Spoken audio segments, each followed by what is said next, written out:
नमस्कार, स्वागत है आप सभी का। आपके साथ मैं हूं स्वप्निल।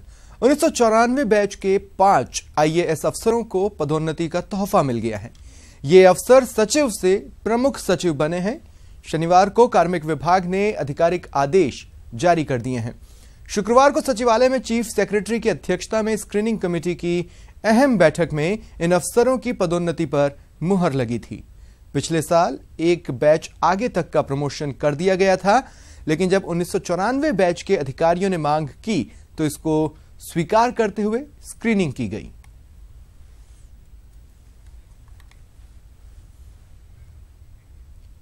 राजकीय भवनों और कार्यक्रमों का शिलान्यास या उद्घाटन जनप्रतिनिधि ही करेंगे। यदि कोई अधिकारी शिलालेखों पर अपना नाम अंकित करवाता है तो उसके खिलाफ कार्रवाई की जाएगी। चीफ सेक्रेटरी ने सभी जिला कलेक्टर्स और संभागीय आयुक्तों को दिशा निर्देश जारी कर दिए हैं।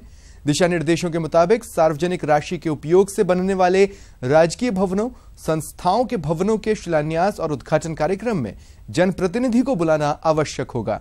दिशा निर्देशों की अवहेलना करने वाले अधिकारियों के खिलाफ अनुशासनात्मक कार्रवाई की जा सकती है।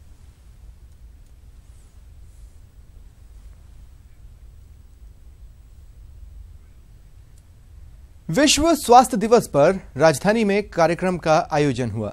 चिकित्सा एवं स्वास्थ्य विभाग की ओर से राज्य स्तरीय कार्यक्रम का आयोजन जयपुर के इंदिरा गांधी पंचायती राज संस्थान में हुआ। कार्यक्रम में मुख्य अतिथि चिकित्सा मंत्री कालीचरण सराफ रहे। प्रदेश में बच्चों की निमोनिया से होने वाली मौतों पर लगाम लगाने के लिए विभाग की ओर से नई वैक्सीन पीसीवी भी लॉन्च की गई। इस मौके पर कायाकल्प योजना के तहत शहरी पीएचसी को पुरस्कृत किया गया। साथ ही 310 आदर्श पीएचसी की शुरुआत करने की घोषणा की गई।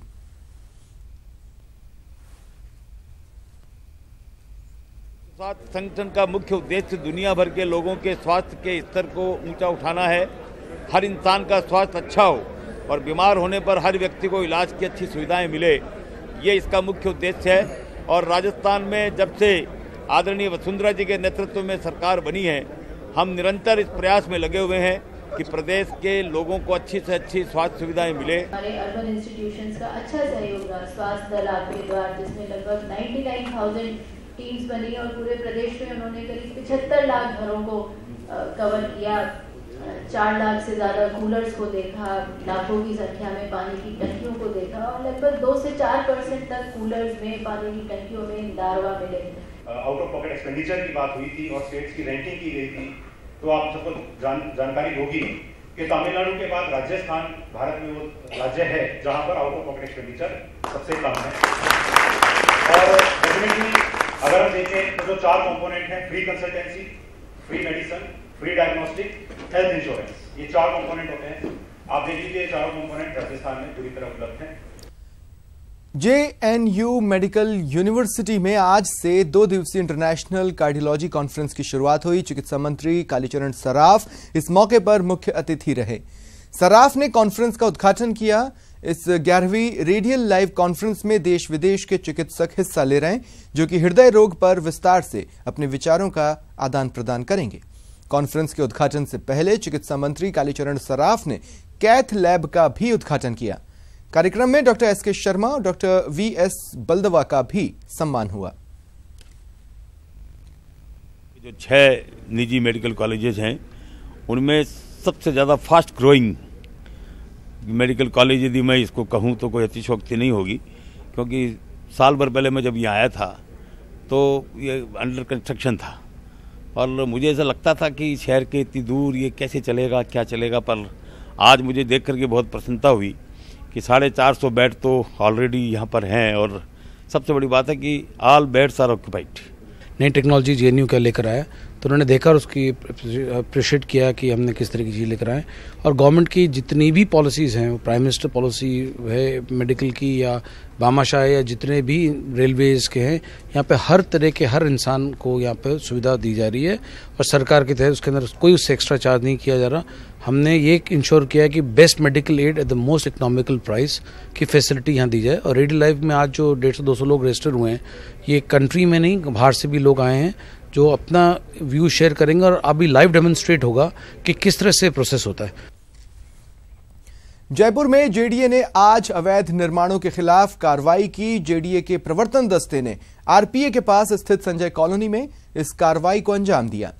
दरअसल द्रव्यवती नदी के बहाव क्षेत्र में 210 फीट की चौड़ाई में कुछ निर्माण अवैध रूप से बने हुए थे। यह द्रव्यवती नदी सौंदर्यीकरण प्रोजेक्ट में बाधा बन रहे थे, लिहाजा जेडीए ने आज बुलडोजर की सहायता से इन निर्माणों को ध्वस्त किया।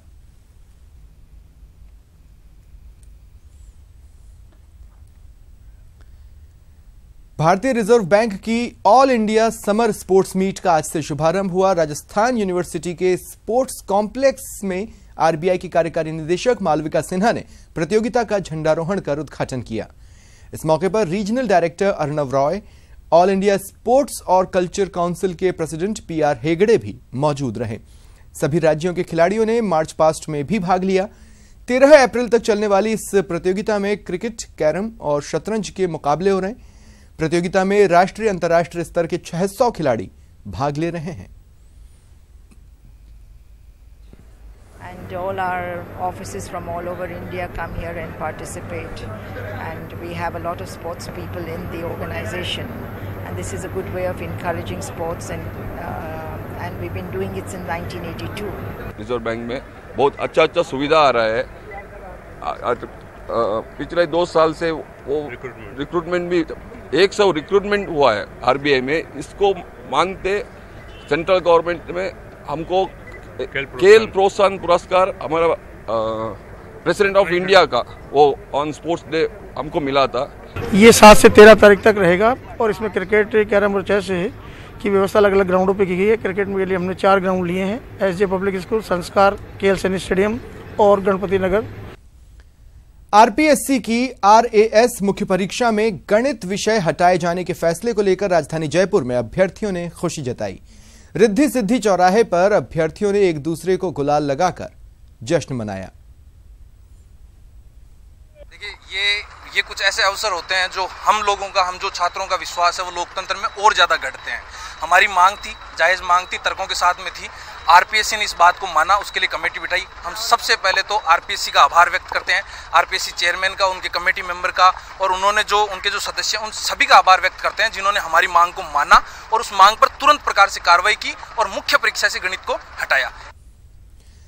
राजस्थान पावर ऑफिसर्स एसोसिएशन के गठन के बाद पहली मीटिंग जयपुर क्लब में आयोजित हुई। बैठक में संगठन की आगामी रूपरेखा तय हुई।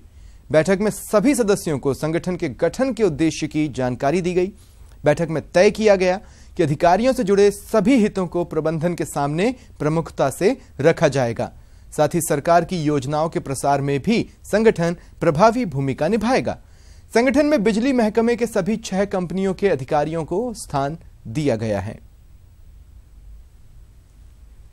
आरएसबी अनुमंडल होने के बाद 3 डिस्ट्रिक्टकॉम्स और उत्पादन और प्रसारण निगम बनी, अभी एक ऊर्जा विकास निगम बन गई।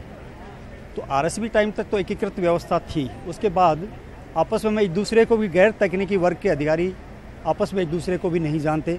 तो हमारा बेसिक पर्पज़ ये था कि आपस में इंटरेक्शन हो, एक दूसरे से परिचय हो, चाहे लेखा शाखा हो, चाहे कार्मिक शाखा हो, चाहे पीआर शाखा हो, चाहे सांख्यिकी शाखा हो, या चाहे कंपनी सेक्रेटरी, जो एक प्लेटफॉर्म कॉमन बने जिससे हम सरकारी नीतियों पर बेहतर तरीके से काम कर। झोटवाड़ा में प्रस्तावित नए रेलवे ओवरब्रिज को लेकर व्यापारियों ने जेडीए पर मनमानी रवैया अपनाने के आरोप लगाए हैं। वहीं इसके खिलाफ शहर के 4 बाजार सोमवार को आधे दिन बंद भी रहेंगे। सभी व्यापारी सुबह 9 बजे से दोपहर 2 बजे तक बंद करेंगे। दरअसल जेडीए जल्द ही पुलिया की जद में आने वाली दुकान और मकानों के डीमार्केशन का काम शुरू करने वाला है। व्यापारियों का आरोप है कि जहां उनका पुनर्वास किया जाएगा वह शहर से बाहर की जगह है। हमारा पुलिया बने, ये हम उसका स्वागत कर रहे हैं। बिल्कुल पुलिया बननी चाहिए, झोटवाड़ा का विकास हो, हम उसमें साथ हैं। सबसे पहली हमारी मांग यही है कि जो दुकानदार का पूरा जैसे जा रहा है, रोजी रोटी जो कमाने का पूरा वो ख़त्म हो रहा है, तो उसमें ऐसा आसपास में कहीं जैसे ज़मीन दें जो उसके बच्चे पलें। आप आज की महंगाई के दौर के अंदर मंदी का जो मार है उसमें अगर अपन देखें तो किसी तरह का व्यापार नहीं है। यहाँ ही व्यापार नहीं हो पा रहा, आगे जो ये 10 किलोमीटर आगे की जो बात कर रहे हैं वहाँ 10 साल में भी कुछ नहीं होगा। तो हम तो यही चाहते हैं, बिल्कुल पुलिया बनाएं, स्वागत है, मगर आसपास में ही इनको स्थापित करें जो इनके बच्चे पलें। SC/ST एक्ट में बदलाव को लेकर विभिन्न संगठनों की ओर से 2 अप्रैल को किए गए भारत बंद के दौरान उपद्रव का मामला तूल पकड़ने लगा है। उस दौरान हुई तोड़फोड़ के विरोध में अब विभिन्न सामाजिक संगठन भी भारत बंद का आह्वान करने लगे हैं। भारत बंद संघर्ष समिति ने भी प्रेस वार्ता कर 10 अप्रैल को प्रस्तावित भारत बंद का समर्थन किया है। समिति के सदस्य भीम सिंह ने बताया कि 2 अप्रैल को बंद के दौरान कुछ असामाजिक तत्वों ने हिंसा और तोड़फोड़ को अंजाम दिया। ऐसे में समिति की ओर से सभी समाजों और संगठनों से 10 अप्रैल को भारत बंद में शामिल होने की अपील की। तो सिर्फ इतना ही है कि हमें भारत बंद करना है। जो 2 तारीख को हिंसा हुई थी, 2 तारीख में जो तोड़फोड़ हुई थी, सभी आपने इसको चीज को देखा था। उसके विरोध में ये पूरा भारत बंद है और सुप्रीम कोर्ट के निर्णय के पक्ष में है, किसी के खिलाफ नहीं है। सिर्फ संशोधन है, तो संशोधन होते रहते हैं। तो अगर कोई अच्छा कार्य हो रहा है तो उसके लिए किसी को विरोध नहीं करना चाहिए। उसी के पक्ष में हमारी एक ही मांग है कि शांतिपूर्ण तरीके से पूर्ण बंद होगा ये बात। ब्रेक के बाद स्वागत है आप सभी का। रोडवेज के वैशाली नगर डिपो के तकनीकी कर्मचारियों ने आज सुबह कार्य बहिष्कार कर दिया। इससे डिपो में बसों की मरम्मत का काम पूरी तरह से ठप हो गया। बाद में उच्च अधिकारियों की समझाइश से कर्मचारी काम पर लौटे। दरअसल वैशाली नगर डिपो को कुछ माह पहले आधी अधूरी तैयारियों के साथ टायर प्लांट की जगह पर शिफ्ट किया गया था। ऐसे में शुक्रवार शाम हुई हल्की सी बारिश की वजह से पूरे वर्कशॉप में करंट दौड़ गया। इससे वर्कशॉप के 2 कर्मचारी भी इसकी चपेट में आ गए। इस मौके पर वर्कशॉप की स्थिति का जायजा लिया संवाददाता सचिन कुमार ने। राजस्थान रोडवेज के वैशाली नगर डिपो के तकनीकी कर्मचारियों ने आज अपना काम पूरी तरह से बंद कर दिया है और इसकी वजह है इनके वर्कशॉप की अव्यवस्थाएं। वर्कशॉप की तस्वीरें आप देख सकते हैं। कर्मचारियों का कहना है कि वर्कशॉप को जब यहाँ शिफ्ट किया गया तो उसके अनुरूप उसे नहीं बनाया गया और आनन फानन में इस पूरी प्रक्रिया को कर लिया गया। जो वैशाली नगर डिपो का वर्कशॉप है वो जो बगराना जो उनका वर्कशॉप चला गया टायर प्लांट, उसकी जगह पर से बनाया गया। जो कर्मचारियों ने काम बंद किया है वो भी हमारे साथ हैं। हम उनसे जान लेते हैं कि किस तरह का घटनाक्रम यहाँ हुआ था और अभी इन्होंने कार्य बहिष्कार क्यों कर रखा है। नारायण जी, आप ये बताइए कि क्या घटनाक्रम हुआ था, कितने कर्मचारी यहाँ पर जिन्होंने आज सुबह से काम नहीं कर रहे?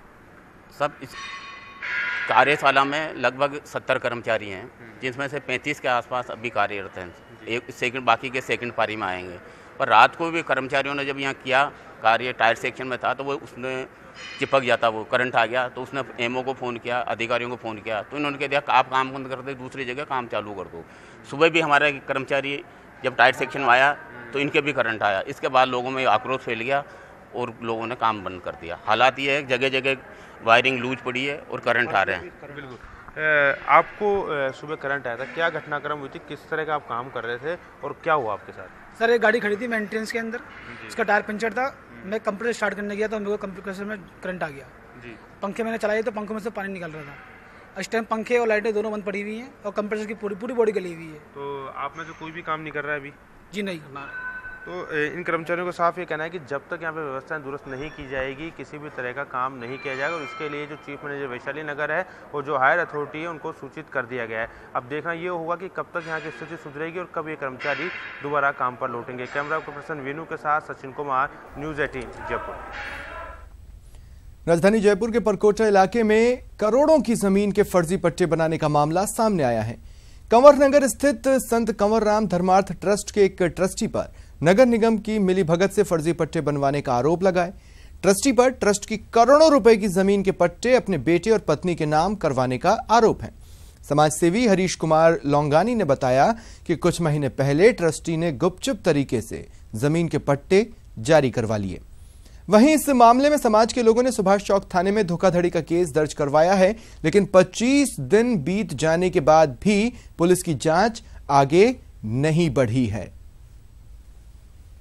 लगभग 30 साल पहले लक्ष्मी देवी पुरसुमल लेडी ने, दानदाता ने अपना जो भूमि है वो संत कंवरराम धर्मार्थ ट्रस्ट को दान की थी। इस उद्देश्य से उसके अंदर जो है अपने मैरिज हॉल बनाओगे उनके नाम से, क्योंकि उनके कोई औलाद थी नहीं। इसलिए उन्होंने कहा कि भाई आप इसको ट्रस्ट के नाम से, धर्मार्थ ट्रस्ट के नाम से आप मैरिज हॉल बना के इसको समाज के कार्य में लो ताकि ये पब्लिक के काम आ सके। साथ में से 6 ट्रस्टियों की जो है सामान्य मृत्यु हो गई। राजधानी जयपुर में ड्राइवर को बंधक बनाकर ट्रेलर लूटने का मामला सामने आया है। घटना आमेर थाना इलाके की है, जहां ड्राइवर ट्रेलर लेकर जगतपुरा से लखेर के लिए रवाना हुआ।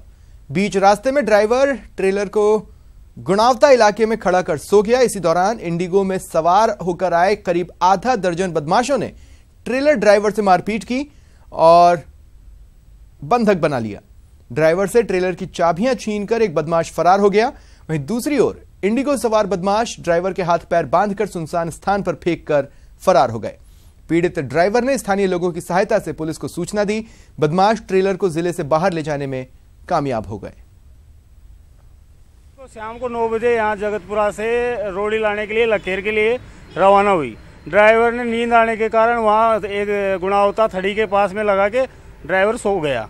इतने में 4-5 लुटेरे आए अपनी इंडिगो लेके और गाड़ी के अंदर बैठ के ड्राइवर से छीना-झपटी की, मारपीट की। गाड़ी से ड्राइवर से चाबी छीनी, फिर बाद में चाबी छीन के उनका एक आदमी बैठ के जो बदमाश थे वो गाड़ी को रवाना कर दिया।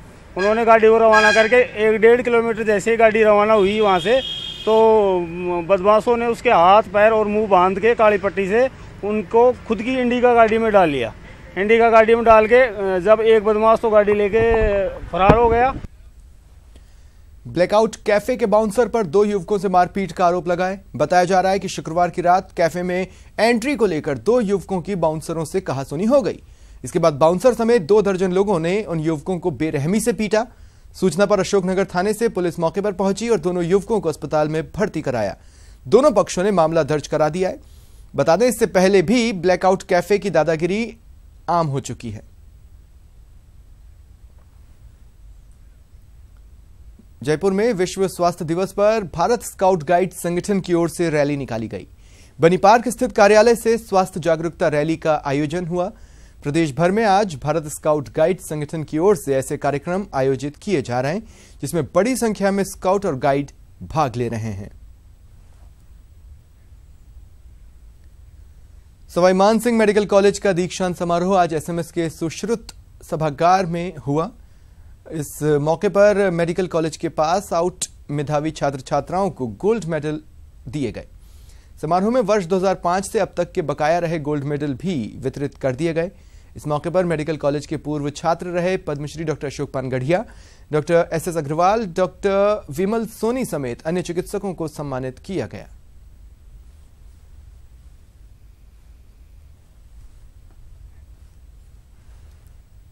राजधानी के युवाओं ने मार्शल आर्ट में अपनी प्रतिभा दिखाते हुए Guinness book of world record के लिए दावा पेश किया है।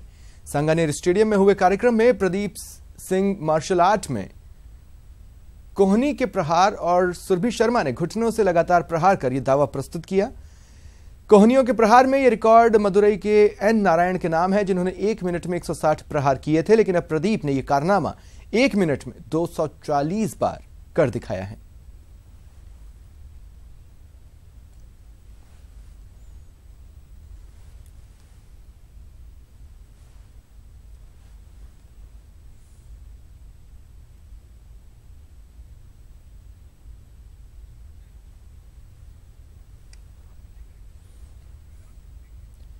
फिलहाल इतना ही। नमस्कार।